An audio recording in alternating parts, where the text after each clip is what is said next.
Hey, welcome to Satisfy YouTube channel. In my channel, we talk about personal finance, money, and starting YouTube, which is a side hustle for your blog, which is also your side hustle.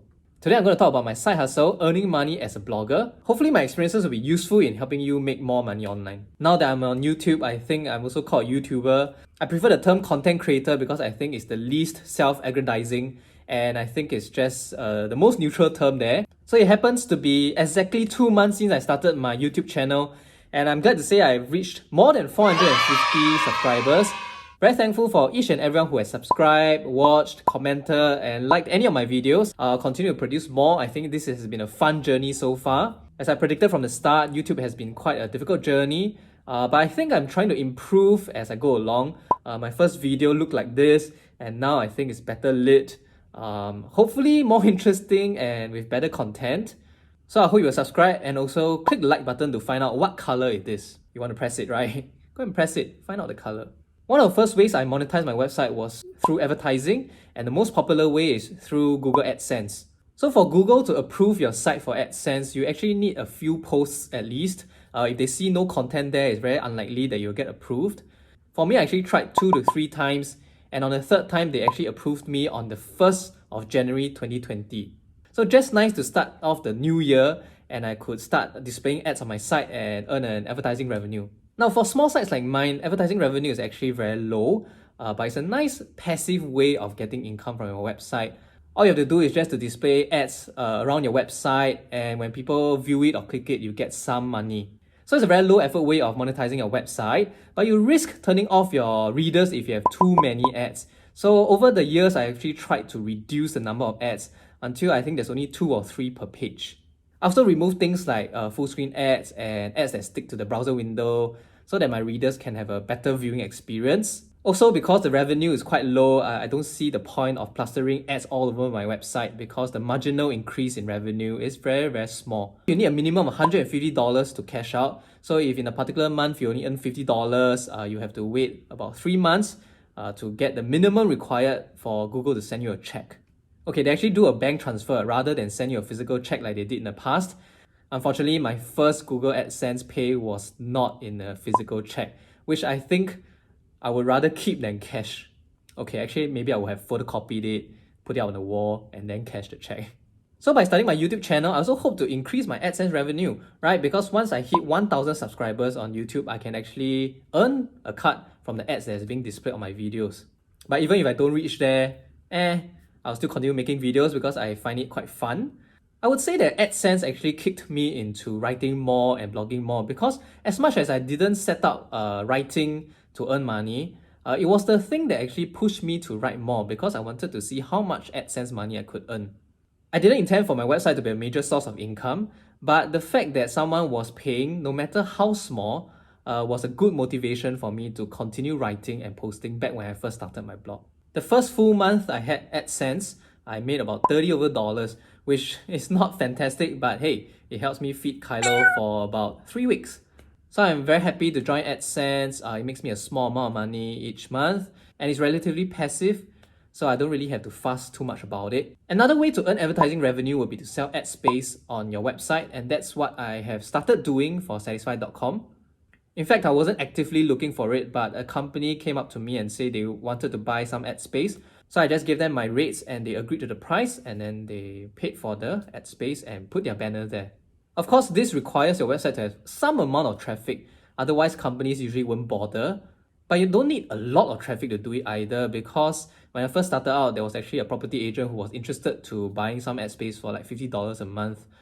So that's not too bad, I think, for a start. Another good source of income for websites is affiliate or referral programs. So if you look through my website, you will no doubt see a lot of links to sign up for products. Some of them are referral links and some of them are affiliate links.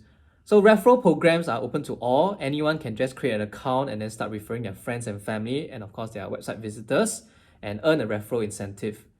Affiliate programs require more discussion with the company, and sometimes an agreement has to be signed. And then you can post your affiliate links, and when someone signs up, the company will pay you an affiliate fee.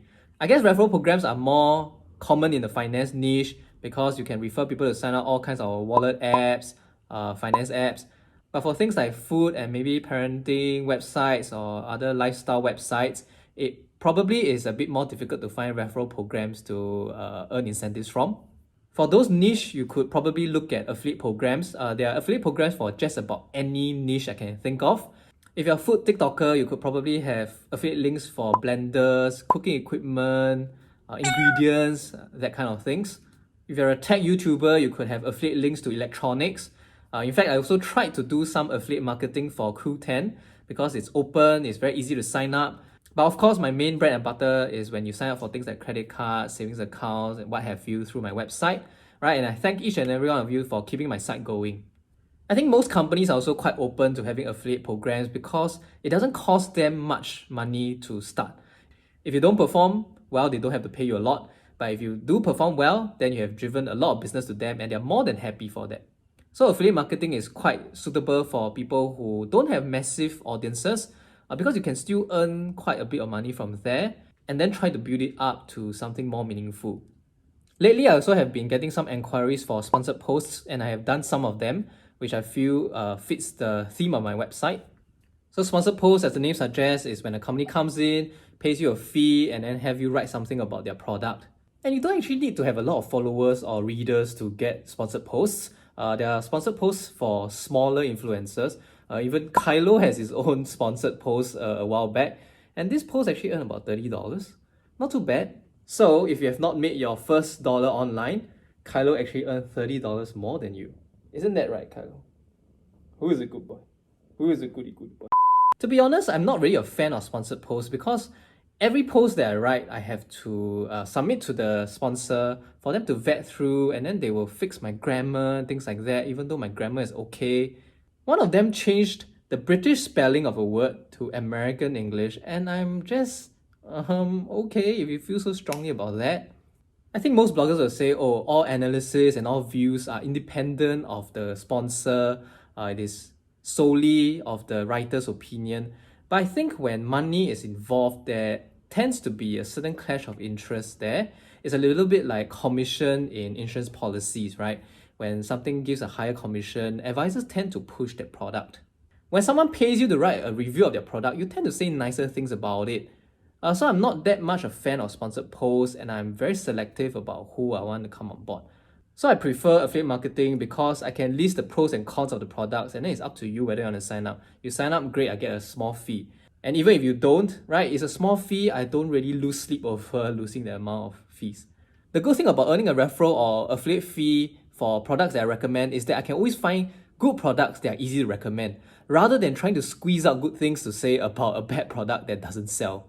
Recently, there was this company that asked me to review their product, and I was doing research on it, and I realized it's not that good a product after all. And then I went to look at a finance blogger talking about it, and because they were sponsored, the writers seemed to be bending backwards just to find something good to say about the product.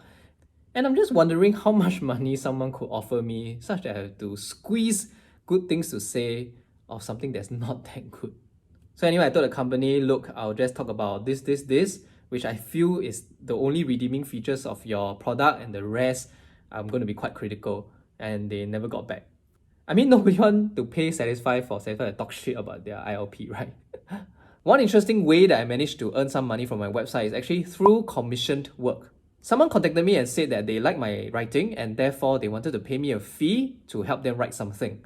It was quite an interesting project and I think I'll definitely be open to taking up more such projects to help people write whatever they want me to write, or maybe even do some video production in future. Who knows? I know quite a lot of people who earn a lot of money through websites like Fiverr, and I think that is a very viable side hustle as well, if you have a certain skill set that can be monetized. Now, the fun thing about earning money online is that there's really no limit to whatever you can do. Of course, some people do things like OnlyFans, right? And then there are some people who do Patreon and they get paid by subscribers who want to support their work. And that is an area I intend to explore, so below you'll find the link to my OnlyFans. Just kidding, I actually started a Patreon account, and while I don't expect people to donate, I'm just going to leave the link right there to see if anyone will bother supporting me in criticizing ILPs, savings plan. Maybe Haley the agent would like to donate some money? There are also a lot of other things available like drop shipping, selling courses, taking stock photos. So those are things that I wish to explore in future. And if you are someone dabbling in online business of some sort, I'd like to hear from you. Contact me if you'd like to be interviewed or do some kind of collab, and we can brainstorm on some ideas to highlight your online business. So these are all very exciting topics that I wish to touch on in future. So subscribe if you're into this kind of things, and I'll see you next video. Yeah, actually, I should film in this lighting, right? Skin looks flawless, cannot see eye bag. Like that, I can do OnlyFans.